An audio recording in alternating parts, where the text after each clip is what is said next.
நம்ம மாநிலத்துக்கான மொத்த பட்ஜெட் வந்து 4.39 லட்ச கோடிகள். அதில் 30% ஸ்டாலின் சார் டாக்ஸுக்கு போகுது. இது என்னடா புது டாக்ஸ்ன்னு கேட்குறீங்களா?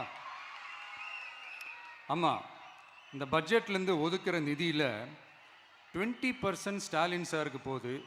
அதில் 10% அவங்க மந்திரிங்களுக்கு போகுது. மொத்தமாக 30% ஆச்சா? கவர்மெண்ட்டுக்கு தான் வரி கொடுப்பாங்க. ஆனால் கவர்மெண்ட்டே ஒருத்தவங்களுக்கு வரி கொடுக்குதுன்னா அதுக்கு பேர் ஸ்டாலின் சார் டாக்ஸ் தானே. இதை விட நாகரிகமாக நீங்கள் அடிக்கிற கொள்ளையும் நீங்கள் அடிக்கிற ஊழலையும் சொல்ல முடியாது. மக்களுக்காக ஒதுக்குற பணத்தை நீங்கள் அப்படியே சைடில் ஒதுக்காம மொத்த பணத்தையும் மக்களுக்கே செலவு பண்ணிட்டா ஒரு சூப்பரான நல்ல அரசாங்கத்தை கொடுக்கலாம்ல.